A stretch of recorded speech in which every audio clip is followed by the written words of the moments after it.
Steph. This welcome to Western Port Secondary College is an acknowledgement of country, but it's also quite linked to our context at the college, where we work in quite a limited diversity of cultural backgrounds and exposure for our young people. So if you come with me on this journey just for a moment, I'll take you through our welcome to Western Port. So I'd like to acknowledge the traditional owners of the land on which we meet and pay my respects to elders past, present and emerging. I am currently working today on the lands of the Bunurong people.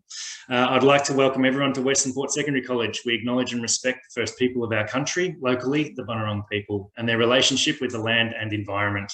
We undertake to respect and take care of the land, plants, animals, and people within it. Womanjeka, hello and welcome. Womanjeka is actually loosely translated, as I'm not qualified to do this properly, but as come with purpose, which I think is relevant for today. We respectfully acknowledge the diversity, background, and experiences of all people involved in our college, staff, students, and visitors. We undertake to work together positively, productively, and respectfully, irrespective of race, gender, cultural differences, religion, orientation, or personal beliefs. Thank you and welcome. Thank you, Chris. Thanks very much. It's lovely to hear that sentiment. We're with a fantastic group of people today. This is the third in our 3 Zoom visits, as we call them. We love to do our visits in person when we can, and as everyone knows, that's a thing of the past for the time being, but hopefully may come back again, perhaps in 4th term. We'll see how things play out. I hope everyone's going okay in this time. It's not great for anyone. I think everyone's dealing with it as best they can. It's certainly hard for the schools, and I don't think we want to forget that as we're speaking to the schools. And I really thank all of our speakers today very sincerely, because everyone's under a lot of stress, and it's a bit hard to have a happy smiley face, I think, at this time. Thanks to everyone who's here, our donors. We love you, and we couldn't do any of this without you. We've got some members of our board here today, which is wonderful. Perhaps I'll particularly welcome them, and of course members of the Victorian government. We are thrilled to have a partnership with the the Victorian government through their Working in Place initiative. We're a place-based foundation. We're all about working in place as we get deeper and deeper into the communities that we work with on the Mornington Peninsula. Things only get better and things seem more and more positive. And today we're here to meet some really outstanding people, absolutely fabulous people who are the team behind Elevate. Elevate is the 3rd part of the Western Port Learning Guarantee, which is slowly and magnificently forming in the Western Port community, and I will let our speakers tell you about it. I get the privilege of sitting on the steering committees and hearing about it firsthand, but actually don't do anything as part of it. So we'll hear from the people who do it. We've got Chris Quinn, who you've just heard from. Chris is the principal of Western Port Secondary. We have David Roycroft, principal of Oakwood School. We have Michelle Zintschenko, who is our Elevate coordinator. Cheryl Chapple, we call Cheryl our MPF education consultant, probably a wonderful asset to MPF, helps us with all the education work we do. And we also have Matt Bodley. Matt is, as of very recently, assistant principal at Western Port Secondary College. So let's talk about Elevate, and perhaps I'll hand over to Chris to start us off and set the scene. Then we'll hear from David, Cheryl and Michelle. But please, this isn't about just talking at you, this is about talking with you, and we really welcome any feedback, any communication, any questions, either in between speakers or when we've heard from the 4 of them. You can put up the virtual hand or put something in the chat box, and we'll manage it from there. But please, it's an informal conversation and there's no silly question. Chris. Thanks very much, Steph. Thank you everyone for joining us today. We really appreciate the support that we've received from the Foundation for a number of years now, but also your interest in what we see as really critical work for our school and our community. And the Western Port Learning Guarantee certainly encapsulates the commitment that we have as a secondary school with our feeder primary schools to make sure we look after all the young people in the community of Hastings, and which extends a little bit broader than that, but as our primary feeder schools coming in from there. So what I thought I'd do is just refresh those who've heard it before, and for those who are new today, just a little bit about the Western Port Learning Guarantee history, just for a moment. Take you back to my previous mentor and principal of the school, Michael Devine, had an idea about how we could change community more broadly with the work that the secondary school is positioned to do as the only secondary school in government secondary school in Hastings, and that we would partner with a couple of primary schools and have a look at a journey and how we could change outcomes for young people. It really started with understanding the position the school was in. It was absolutely a need to be turned around school. It was, viability was a real issue. We had young people that were not choosing our school as their school of choice and going to anywhere but. We had Year 7 numbers at about 64 around about 2014-15. So the viability of the school was a real issue. So we had a look at the data of the students coming into the school, recognised that with a number of key data sets, there's about 70% of kids who were coming to us behind the expected level in literacy and numeracy. So to make up that gap is a significant challenge. And with that level of students being behind comes with a level of disengagement as well. So we're inheriting disengagement from our primary schools, who, not through lack of trying and effort and care, but they just weren't hitting the mark with our young people, and the gap was really big for us to pick up. So we through a course of events, we ended up over and checked out the Harlem Children's Zone in the US and saw what they were doing about place-based approaches within a community, and we thought we've got to go down to the primary schools and work with them closely. So you may have heard of No Limits, you may have heard of our Learning Enhancement Program, which is down in our primary schools about getting kids in the best condition they can to be coming through to Western Port Secondary College, academically and from a wellbeing perspective, because we know that there's a lot of factors that are outside of the control of the school that are in the home and community lives of our young people. So in doing that, we started really small. We've built that to quite an effective program that's got deliberate staff working in those primary schools, which is a big part of the Western Port Learning Guarantee. As well as doing that, we also recognise that within our school, we've got these young people. They've come to us in the condition that they are in, both academic and from a wellbeing wraparound supports perspective, and we need to do everything that we can. And the Western Port Learning Guarantee has a tagline of whatever it takes. And for me, the Elevate program is the Western Port aspect of the whatever it takes approach. And we started off identifying that there were a number of young people who were high level of absences, high level of disengagement, that were disrupting classes, causing issues around our school, and a high level of disengagement that weren't coming to the school, and then disengagement that sits within our classrooms just silently, disengaged but passively being part of the program, and that we certainly needed to do everything that we could to address that. So we started off by then approaching David, Michael, myself and David had a conversation about what that could look like in partnering with Oakwood who work, and David's going to tell you a little bit about their story far more better than I can, around the work that they do for our young people who have left mainstream education. And we were working on how could, and it's a bit of David's passion about how secondary schools can do this well themselves, is how we could keep our young people within our school and not lost to needing programs to re-engage them, because mainstream has the capacity to then link them into a whole lot of programs that we do have. So we set about that with David in a differentiated school improvement project funded by the department. David was kind to give us the largest portion of that funding to support the staff member to lead the program.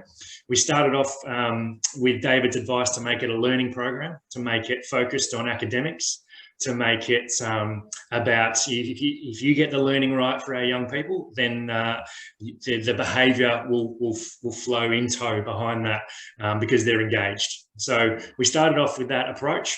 We realised very quickly that was difficult with finding the exact right staff member to do that. And we changed and pivoted a couple of times and have changed staff members to where we sit today with Zinni, who we'll hear today about the work that she's undertaken in her time in that role and the background that she's got, which has been really beneficial to the program. What we found is that we put that in place, and we had a number of young people who we targeted around their high level of absences and their level of disengagement to get them back into mainstream, get them linked to mainstream school. Some of the numbers that highlight the issue that we've got, as I've said, 70% of our kids are entering behind expected level. That's changed slightly. We're doing some better work in that space, but that was the challenge we were tackling. We still have, we've got about 18 kids that Zinni works with in the program, and you'll hear some case studies and a little bit of work that's gone on for those particular young people.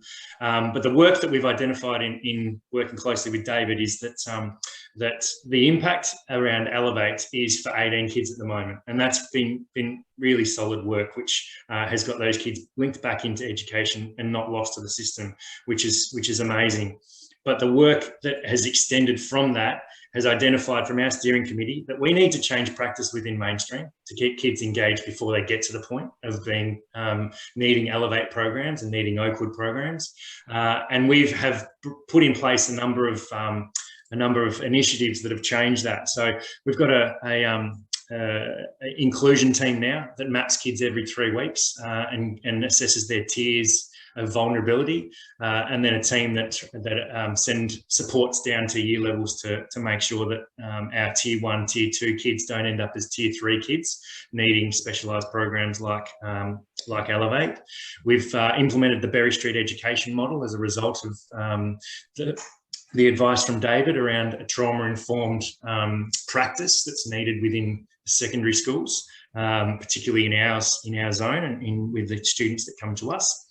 And that's changed all of our mainstream approaches, which is emerging. It's certainly not perfect. We certainly don't have all of the pieces of the puzzle right and implemented with fidelity yet, but we're certainly on the way to. We've got a SWPBS process, which is about school-wide positive behaviour management. We're looking at curriculum architecture and how our architecture is skills-based and assesses kids and really engages them in their learning. We're going to focus through the department's initiative of funding disability and inclusion around differentiation, which is being implemented to build capacity of our staff to really effectively differentiate. We've also got an outreach program which picks up young people who are even beyond David's capacity to reach, who are been in the youth justice system and are linked back in through Navigator and programs for significant disengagement that just won't engage with a setting like even Oakwood to some extent. So some of our numbers that really highlight the need that's still certainly there for programs like Elevate.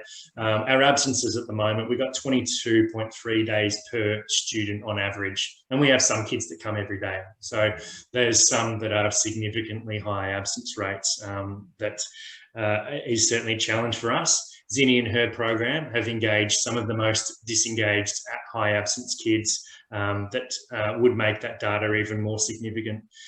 Some of our other data that we're trying to tackle is around retention. What we have currently is from year 7 to year 12, we have 46% of kids that would start year 7 that will still be there in year 12. So those kids along the way that aren't in that number are in some ways positive pathways. Some are apprenticeships, some are great outcomes, and some are certainly not. And it is still a piece of work for us to retain our kids within our school, but our eyes are on this number and our eyes are on the work that we've got to do. Some impact that we have been able to have that shows in the time we've been implementing this is between 2016 and 2019.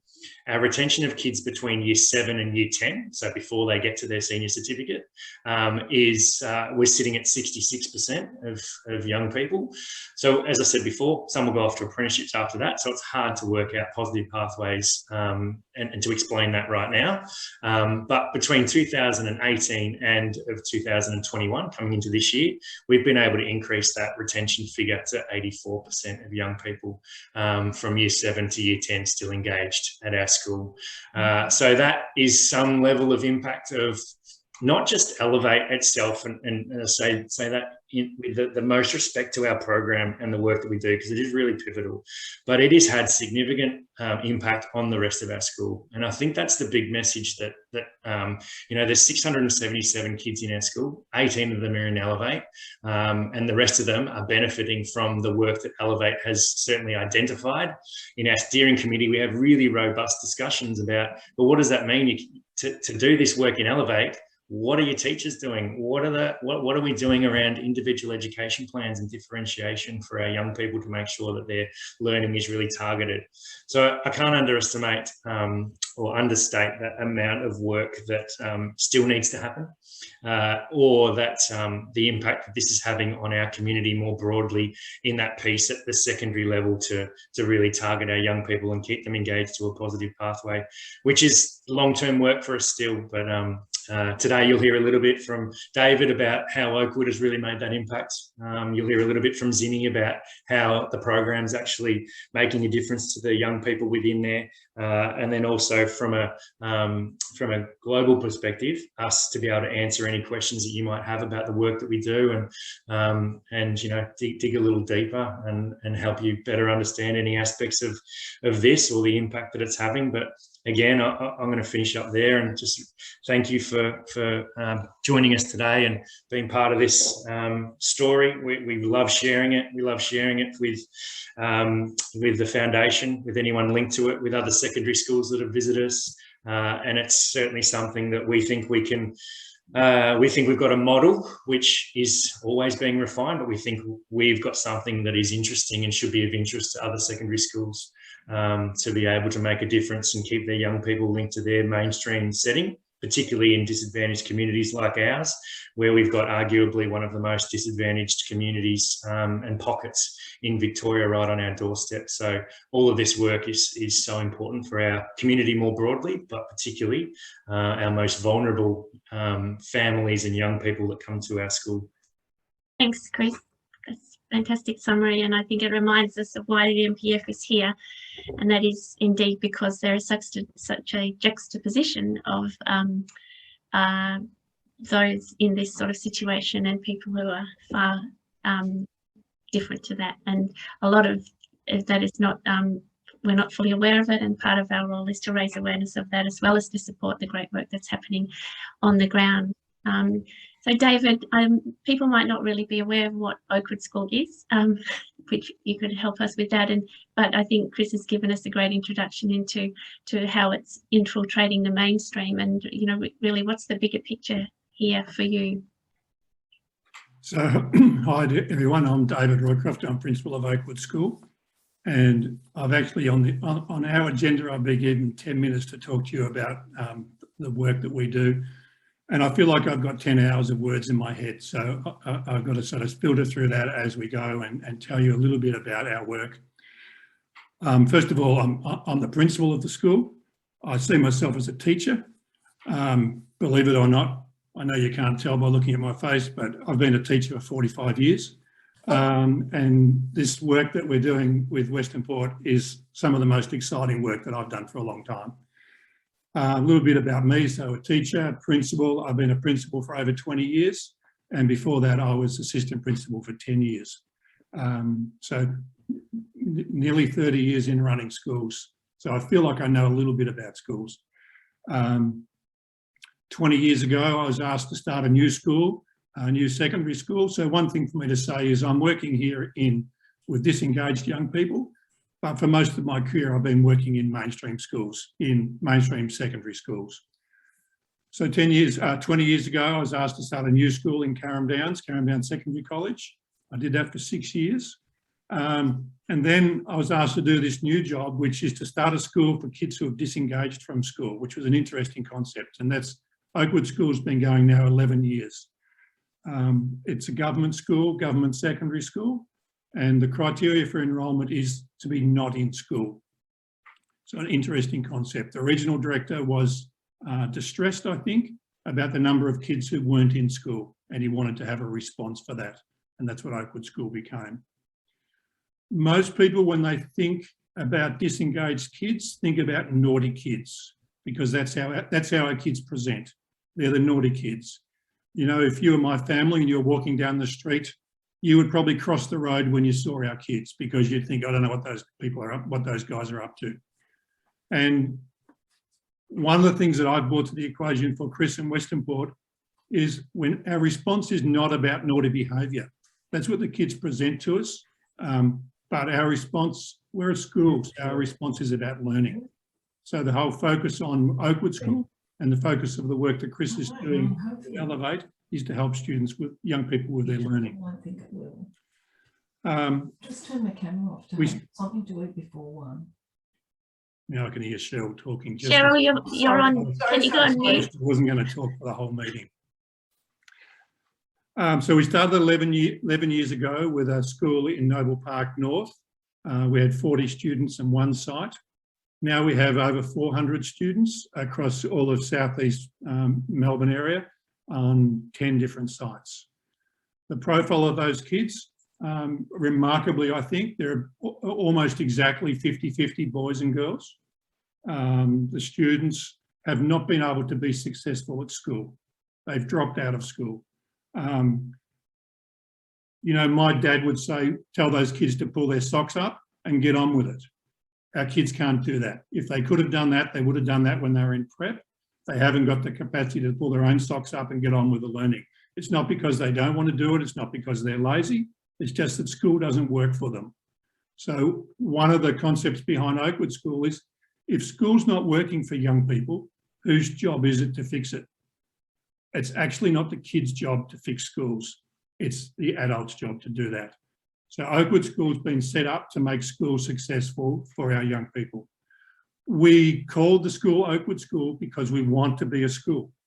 When we create a new building, we paint it with creamy paint and red furniture, and we want to have desks and tables and computers.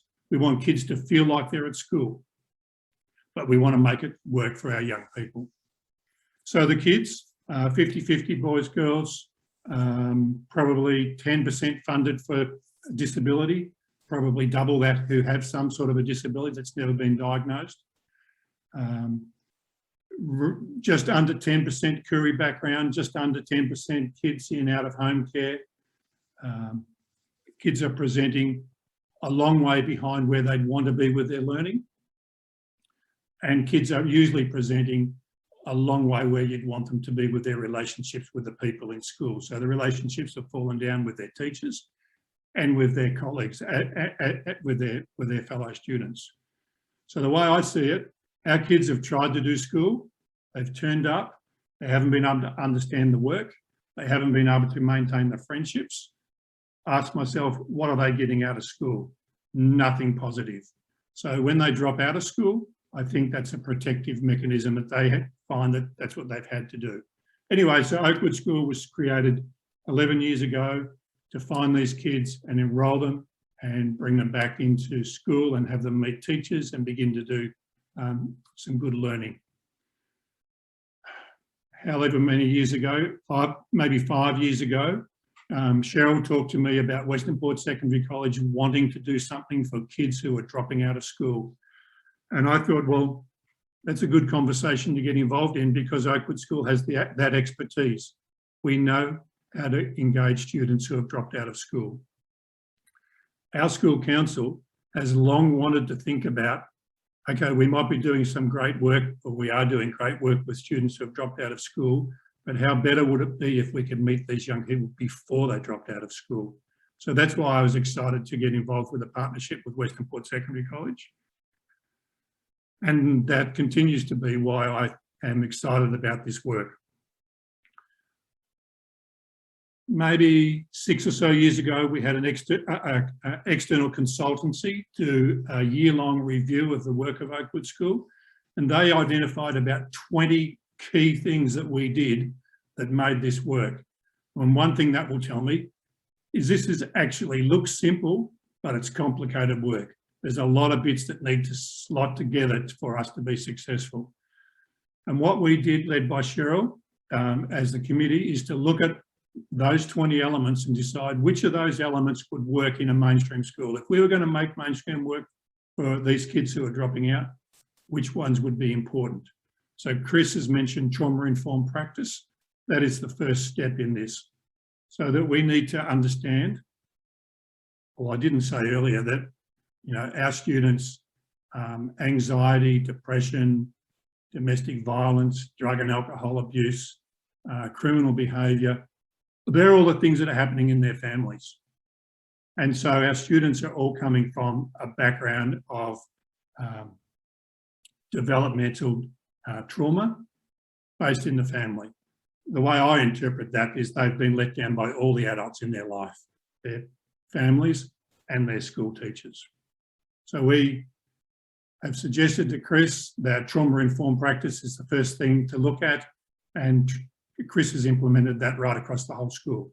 So we understand the impact of trauma on the development of young people, and therefore we make changes in the school as to how the teachers behave to be able to better include the students. Second one is to focus on learning.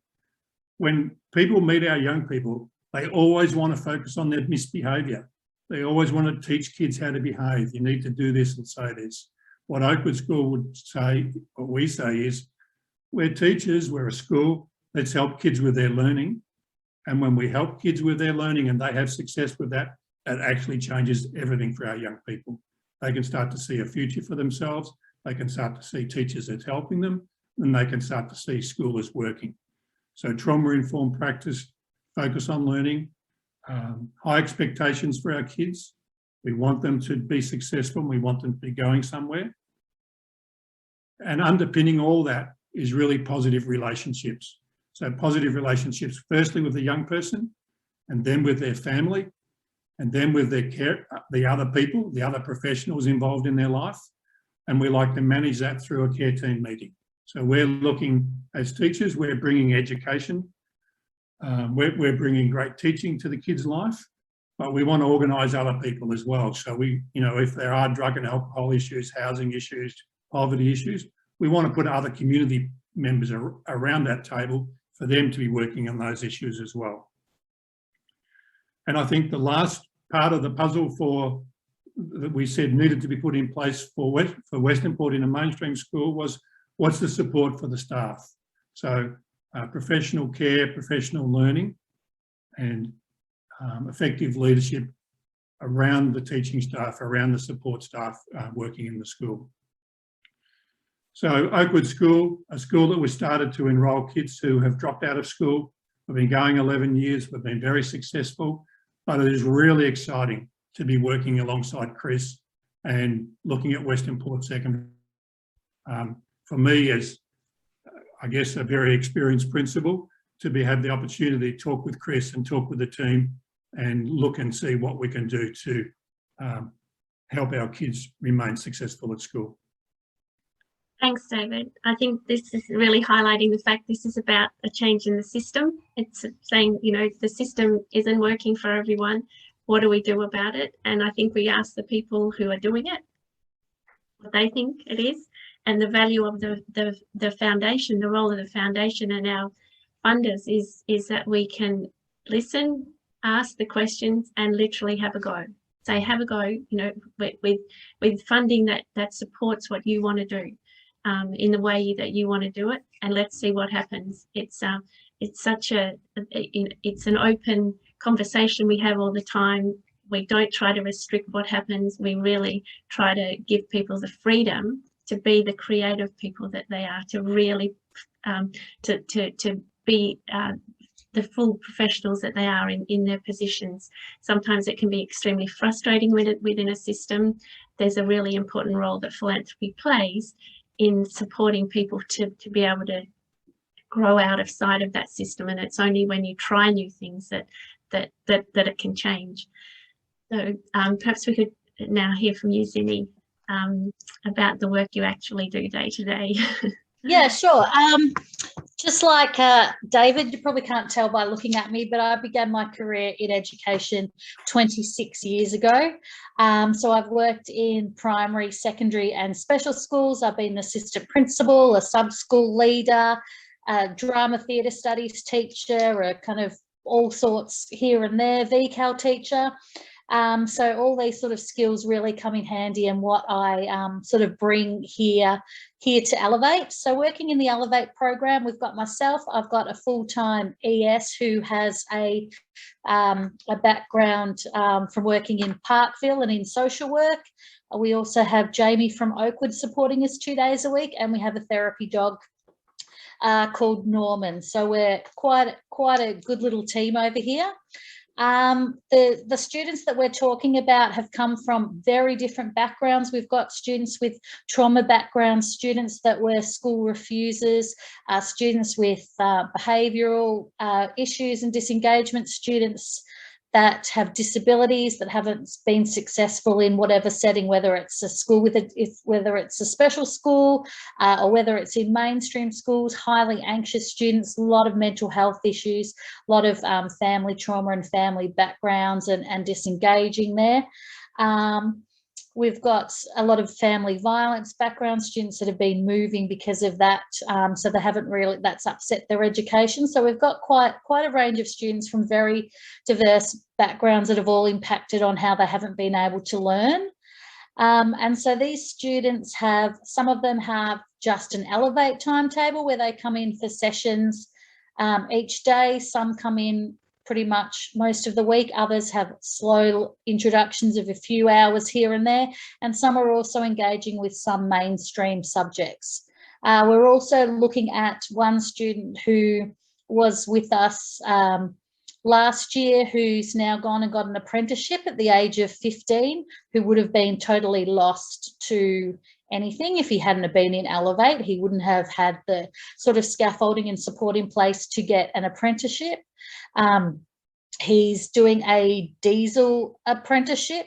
He was actually offered a small engines mechanic apprenticeship, but once he went in there and they actually saw him working, they just said, no, let's go straight up to diesel mechanics.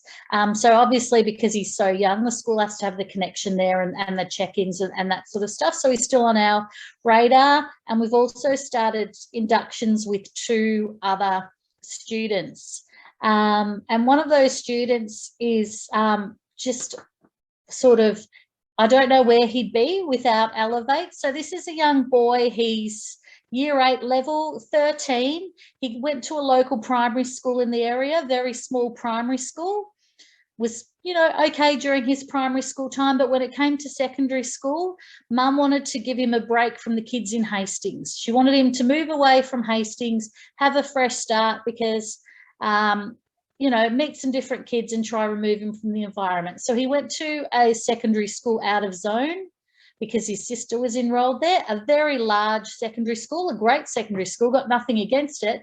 But when you're quite a small framed kid, you're going to year 7, which is hard enough for any kid, you've got no mates, you're out of zone, that might not work for you so much. So he went there, he didn't have the best time.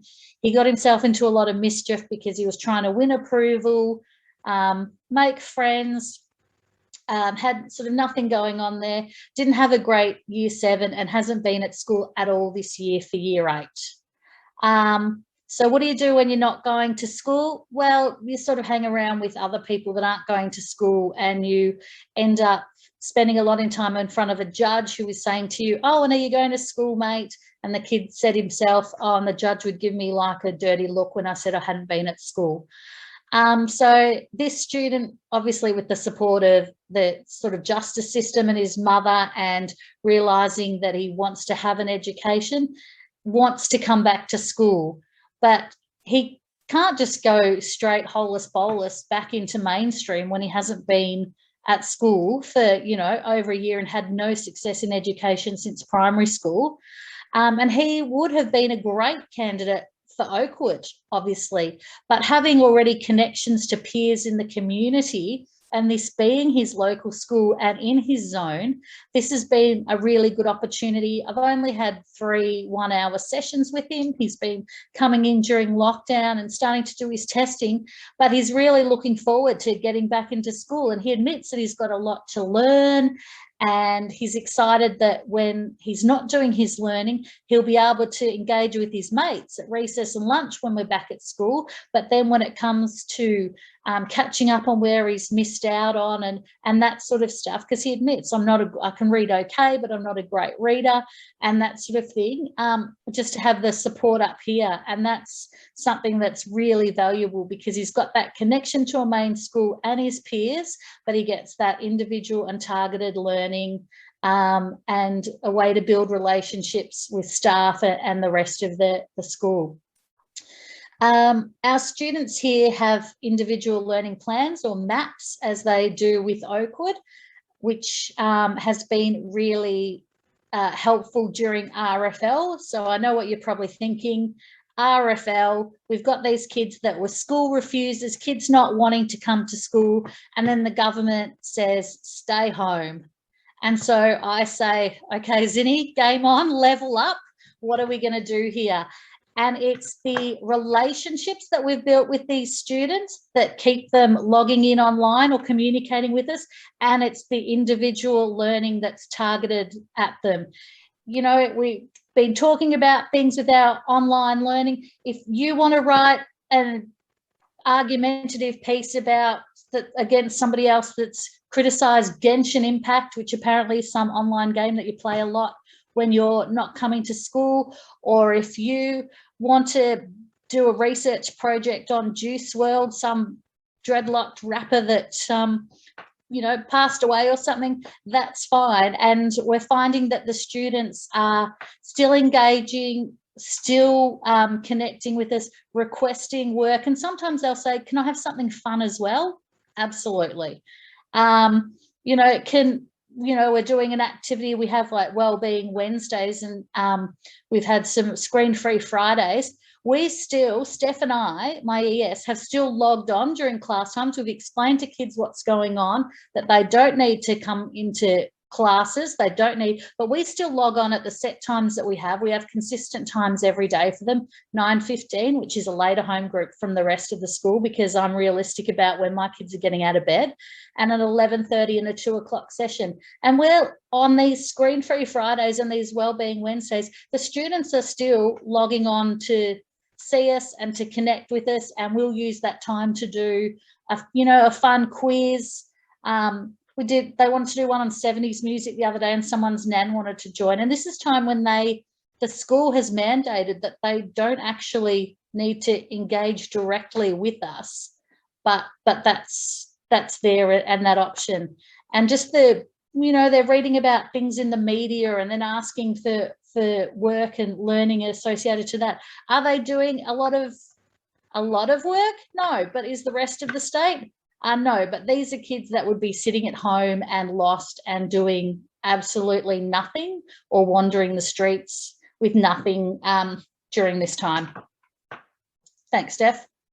Thank you, Zinny. Thanks. It gives us a bird's eye view into what happens. And for people who perhaps haven't been to the school, there's a separate house which is still on the school site.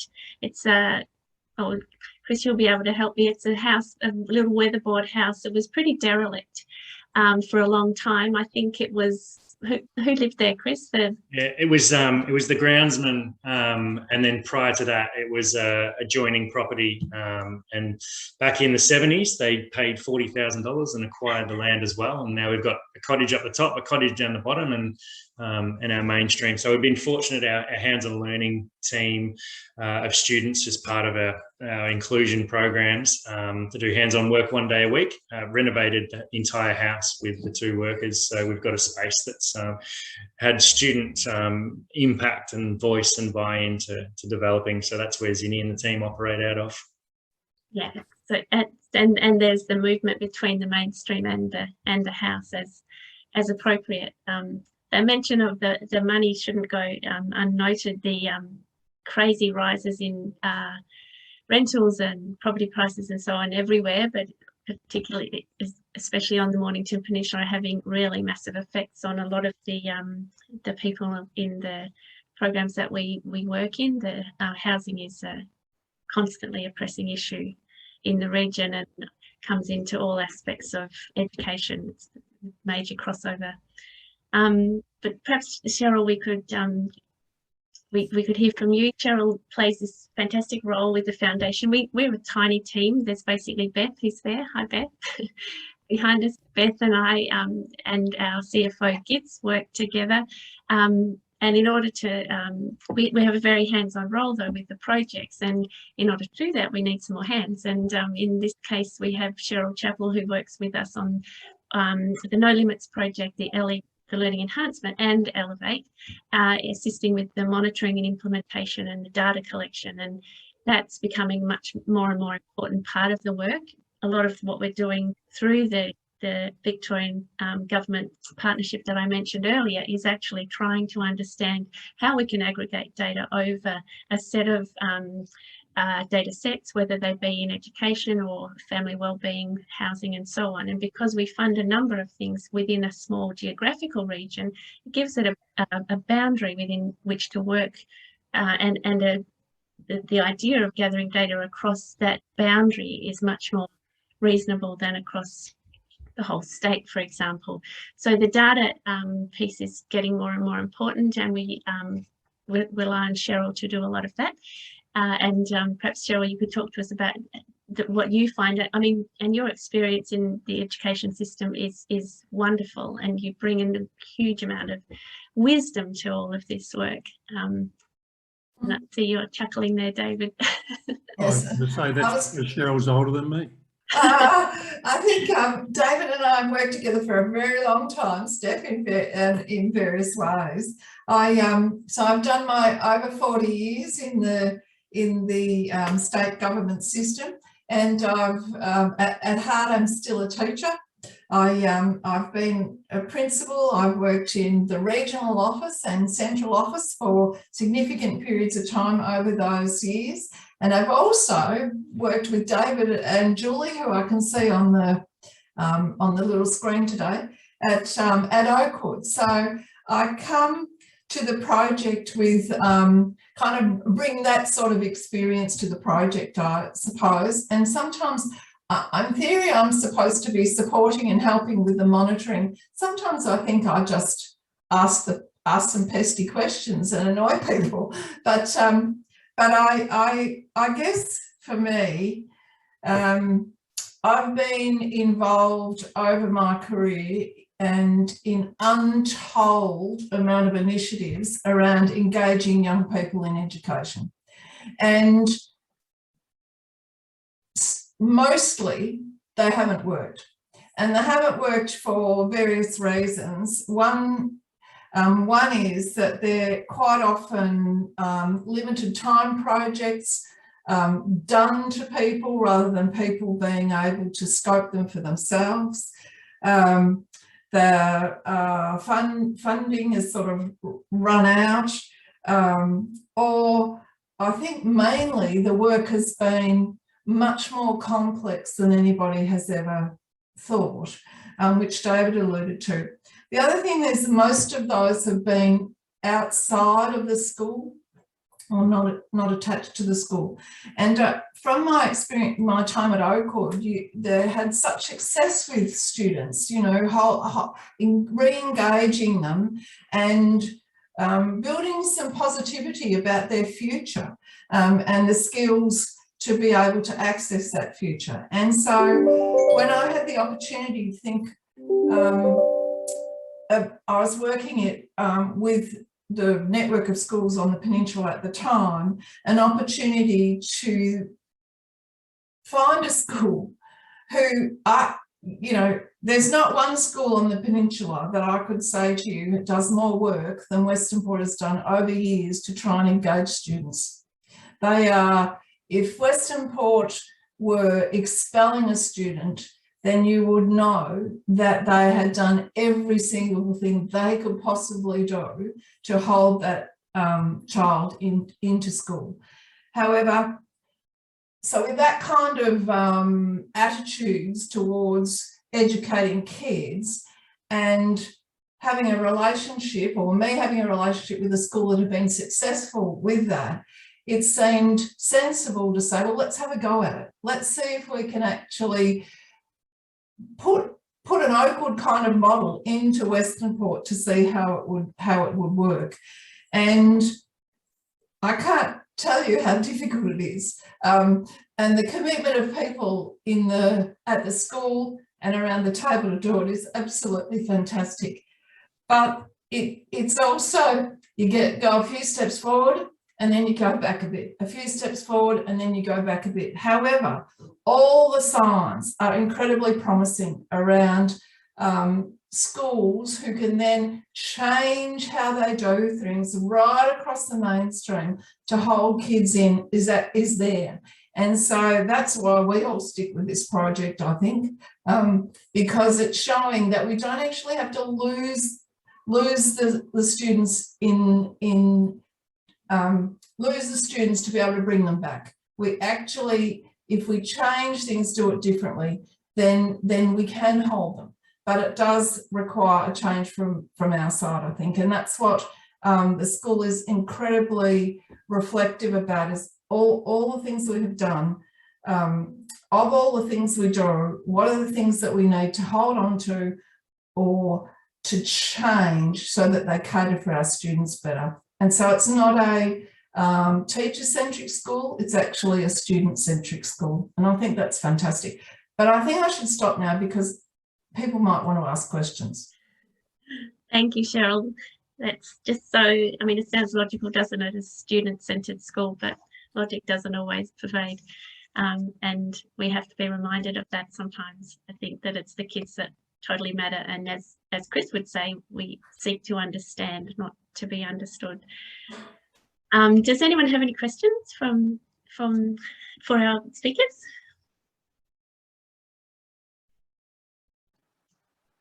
I've got one. So Anthony Garnham, work with the Beacon Foundation. Absolutely fantastic to be here and to hear the stories so far. What is seen as the biggest challenges, maybe one or two challenges over the next 5 years to make the next step of improvement on this journey that you've started and seem to be progressing well with? Fantastic question, Anthony. Who'd like to answer that? Yeah, I might start there and then the team can jump in afterwards. I think one of the big challenges for us has been with this new way of working with Oakwood and the philosophies that's kind of always been there, but now it's very deliberate, is the ownership of staff, Anthony, that it is our in my principal team, that we own the staff and we own their induction to the school. And as they come to us, this is the Western Port way that we do things. And if you're coming to us, you're joining into this journey. And if it's not for you and you're currently in the school, then it's probably time that we'll support you to go and have a look at somewhere else if your philosophies don't align with the work that we are doing, because we work beyond the boundaries of our school. So we do a really deliberate induction, myself and 2 assistant principals, and along with Matt from all the wellbeing aspect, induct every single staff member into the school and go through what it means to be part of the joining of the family. So I think bringing up the next challenge is going to be, how do we bring our staff authentically through that journey so that all of these things that we've got in place, the pillars of our professional development, our behaviour management through a classroom, Berry Street, seeking to understand rather than be understood, differentiation, personalised learning, how then, and the coaching goes behind that, how do you make sure that within a school that you've got that implemented with fidelity? It's all well and good to say you've got these pillars, but to walk from one classroom to the next and see that it's different is something we want to try to make sure is not there. And that's not easy. That is hard work to get 50 humans to make sure that they're all doing exactly the same thing in their different domains, in their different subject areas, at their different year levels, that is around this idea of those kind of main pillars that we've got there. So I see that as one of the big things within the school, is how do we keep the foot on the pedal? But as David said, we work with really tricky in a tricky context. So caring for our staff is really important at the same time. So you've got to balance, the pressure about what we've got to do and the compelling reason to be doing it against making sure you look after people so that they remain at your school. Because you start to invest in them, you invest in them cognitively, you invest in them, in their social aspect of joining the school and being part of it, is to try and make sure that if you come to Western Port, we've got you for a good chunk of time and we're going to invest and do this journey together. that's a big piece of work for us. So the human aspect of what we're trying to do, the personnel component is really important for us. I might let the rest of the team make sure that we've covered the most important parts and see if there's anything else that they feel from a project perspective that one of the other drivers for Anthony. Well, I guess I'll have a shot. And if we're thinking of a horizon of 5 years ahead, to remember that it's not simple, it's complex. And so it's all got to be held together whilst it's being developed. And there's so many aspects. Western Port Secondary College is much more complicated than Oakwood School because we focus on disengaged young people. Western Port's focusing on all the young people. So, for example, Year 12 scores and results are really important for Chris and Western Port Secondary College. I don't have to worry about that because that's not my priority. So on a 5-year trajectory, thinking about how do we hold all this together and keep doing what we're doing.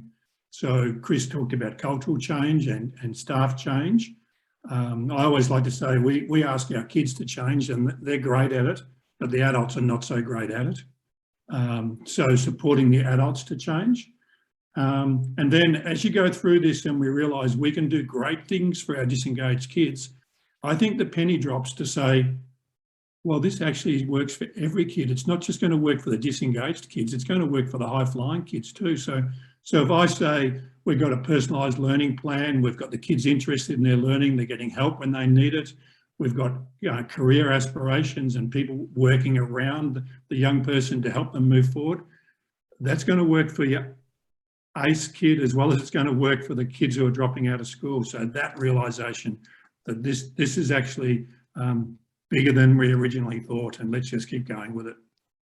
That's fantastic, David. I think that's the whole point of this is what you're doing with the kids who are in this cohort is actually what education should be, and that's the message we need to get across to the people further up the chain.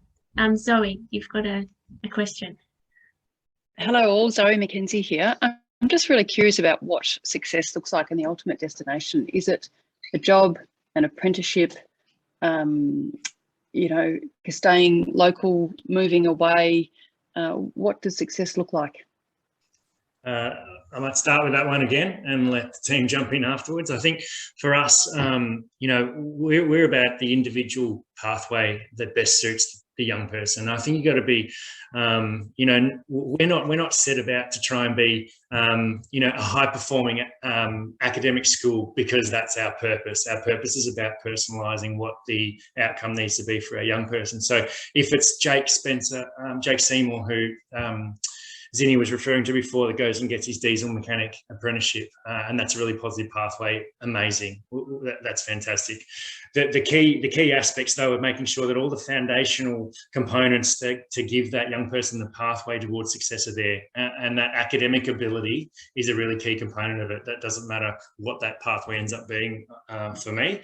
It is about that they've got the foundational skills, they've come to it from primary into secondary, and ideally we've engaged them to stick the path for the senior certificate, but for some of our young people that's just not realistic. It's not their pathway, and completing that senior certificate doesn't quite make it, so off to make sure that they've got an apprenticeship, further educational training, but ultimately if we can get them to that senior certificate, that's our aim, and then we know that their pathways increase, their outcomes increase, their financial remuneration increases across their lifetime, their health outcomes are improved.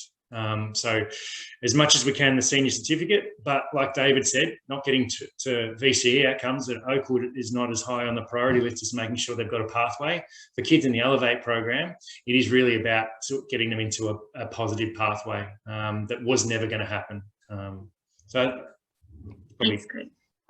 If you're interested, I can give you the response from Oakwood School about destination. So I'm just going to show you that. I know you can't see it, but I'm looking at a circle graph of 1,124 students who have left Oakwood School over the last 10 years. And we do this every year, and it always turns out to be about the same. So 20% of the kids go back to school, and that's interesting because that's not really our goal. Our goal is to engage kids with our school. Another 12% would go on to some sort of training. 17% have gone to TAFE. 10% have gone to employment. 2% to apprenticeships and training. Another 4% is for other educational settings. That adds up to 61%. And then when I add 10% on for kids who are working, looking for work, so I've got 71% of our kids who are actively doing something positive after they've left us. So we see that as a very positive outcome from kids who were completely disengaged when we met them. Then you might be interested in the other 30%, I suppose. So working from the other end, 7% have gone missing. We don't know where they are, so we can't talk to them. Another 6% don't want to talk to us, so we can't talk to them. And then get it right, unemployed, not looking for work, 9%. So there's around about 25% who are basically not doing anything too positive. And then the other few percentages are taken up with people who are doing things like, once I said having a baby, and I was challenged over that because that's actually a very positive thing to do, but I didn't necessarily have it on my positive list at that age for the young person, but doing other wellbeing type things. And can I just talk to Elevate, and that's what David reminds me of. Elevate, we've got some students that they don't want to be like their mothers, some girls that just don't want to have copious amounts of children, and they want something more for their lives. And not that there's anything wrong with that, but like we said, we've got Jake in his apprenticeship at 15. I have one student who's in year 10 who hardly went to school at all in year 8, and this is her second school. Last year she began with Elevate. Now she's in year 10. Not only is she engaging with Elevate, but she's doing a vet course and going to Somerville Secondary one day a week to do early childhood education and doing a placement in a childcare. And that's huge from somebody that's so anxious and not willing to engage anywhere. And I've got another student who was painfully shy and had a bad experience at the local school and now engages with Elevate. And she's got an Indigenous background, and she's been doing an SBAT this year in business studies with Somerville Police Station, and that's opened up a world for her, whether she wants to be in business or in law enforcement, and just those sort of opportunities that are catered towards them. And I've got a student that's in year 9 who's determined that she's going to be a lawyer, and she asks us often, do you think we can? And we said, with all your interest in social justice and everything else and your academic ability, why not? Like, go for it. So yeah, it's very individual pathways, and we will encourage them. We've got another student who's kind of pre-expulsion, and he comes in normally once a day on site with me, and he's working towards a white card so that he can get work when, age permits, because he's not going to do his VCE, but he wants to have that sort of stability. Thanks, Zinni. So I think success comes in many shapes and sizes. Look, we're nearly out of time. Emily's got a question. Would you like just to quickly ask that, Emily? And then we're pretty close to time, I'm afraid. Thank you. I'm happy if you want to hold it off for another time, but I was just curious. Thank you so much for all the presentations. Chris, in yours, you had talked about the tiers of vulnerability, and tier 1 and tier 2 and tier 3. And I know we all have shudders of that with COVID, but I was just interested to hear how you do that. And yeah, no worries. I'll touch on it quick. It's actually part of the portfolio that we've developed for Matt. So Matt will know this one well as well. So this year, our teams, what we found was we've had young people sitting on lists that nothing was being done for them. They were too hard basket, and teams are starting to lose the fact that the pathway and the action that was going to happen.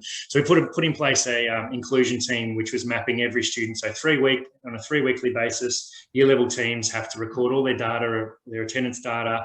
They go with the wellbeing team about whether they're engaged with wellbeing or not. We look at their academic progress on a 5-weekly basis, so that feeds into the the assessments, and we look at whether there's any external factors or social vulnerabilities there. All of that feeds into a vulnerability category of whether they're in tier 1, tier 2, tier 3, and the tier 3 kids are, referred into Elevate programs, outreach, any external programs or internal programs that we've got. And a team of panel members come together to kind of brainstorm what we can do for those tier 3 kids. So every 3 weeks, we've got eyes on the kids to see if they've changed from a tier 1 to a tier 2 or a tier 2 to a tier 3, or in the great circumstances, we've seen them go from tier 3 down to tier 2 or 2 into 1 because we've put actions in place to support them. So it's a matrix color-coded system that is looked at on a 3-weekly basis and then mapped at a panel. I know we're short of time, but Matt, did you want to add anything to that? Just Emily, one way to really think of it for yourself is tier 3 is, I'll go from tier 1. Tier 1 is whole school, what you do for all students and the impacts and processes and programs you do for that. Tier 2 is around group support, so what you can do for a group of students in similar ways. And tier 3 is around individualized support. So the really pointy end, I really need to individualize things in this instance. So that would be the tier 3. So that's how the process kind of looks. Thank you. That's great. Appreciate that. Helpful. So there's a lot of science behind all of this. We talk about the science of reading now with all the work we're doing in No Limits and the learning enhancement, which also comes into Elevate. And I think there's a lot of science behind the whole thing. But ultimately, this is about people. Every single bit of it is about people and having the people work together, the common values and aspirations. And we have an amazing group of people in the Western Port area that is working together to really support all of the children and young people in this area for the bigger aspirations. So we don't want postcodes to define a child's future. And we're working together with this team, which is a great privilege. I'd like to thank everyone for coming, thank our speakers very much, thank all of our supporters, thank our board. Particular thanks, Ian, you're here today. It's great to see you here. Can't hear you. Just on mute. I've been on mute the whole time. I was just going to say that I think that Chris and David and Cheryl and Zinni and Matt and everyone else is just doing a fantastic job on behalf of MPF. I'm so pleased that you're all so incredibly enthusiastic and doing so well with a bit of our support. So well done.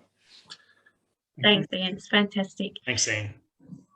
Okay, everyone, we'll keep you posted with updates here and there. And anyone who's got any questions or anything, please get in touch. We're always open to ideas and feedback and love to hear from you. Thanks again for coming. Okay. Thanks, everybody.